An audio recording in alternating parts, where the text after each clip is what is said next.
Welcome back, everyone, for another deep dive.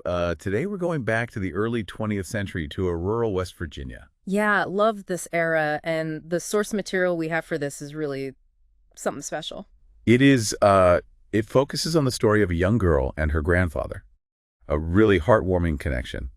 Use this story to get a glimpse of life back then. But imagine a simpler life, closer to nature, a real sense of community. Right, exactly. So let's get started. Our main character is Josephine Fallen. She was born in 1915 in Buchanan, West Virginia. And as you said, her grandfather, Cashie Skidmore, played a huge role in her life. He was a farmer. And not just any farmer, right? Grandpa Cashie was known for his amazing corn. Like, seriously, the best in the area. Oh, yeah. The source material says his corn was legendary. He'd travel to Hall, a nearby town, to trade it, and little Josephine, she'd tag along. Can you imagine that? These trips with her grandfather must have been quite an adventure for a young girl back then. Definitely. I mean, think about it. It was the 1920s, not like today where kids are constantly on the move. So true. For Josephine, this was a big deal. It really shows how close she was to her grandfather. Absolutely. Now, while Cashie was busy trading Josephine, she found her own little slice of heaven in Hall, a peaceful stream that totally captivated her. Oh yeah, the stream. It's described as this idyllic spot, perfect for a kid's imagination to run wild. And it did. The source material paints such a vivid picture of Josephine playing by the water, singing made-up songs, just completely lost in her own world. It's like something out of a storybook.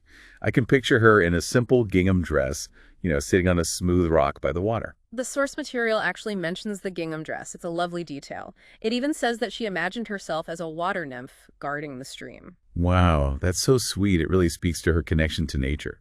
Do you think these early experiences shaped her views later in life? I would say it's very likely. These early experiences with nature, especially with her grandfather, probably had a lasting impact on her. Makes you wonder if they sparked a lifelong appreciation for the outdoors. Definitely. And speaking of Grandpa Cashie, once he was done trading, he'd always join Josephine by the stream. Yeah, those moments, they're really the heart of this story. They'd share stories, he'd give her little bits of wisdom. Simple moments, but so powerful. They really cemented their bond. It seems Josephine held on to those memories for her entire life. It really speaks to the special relationship between a grandparent and grandchild.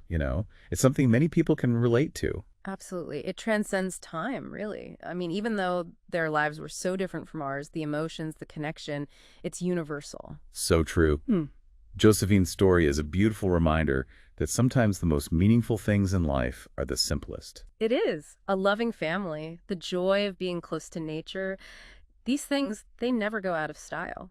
Well said. Josephine's story from 1920s West Virginia reminds us to appreciate those simple joys, those small moments that make life special.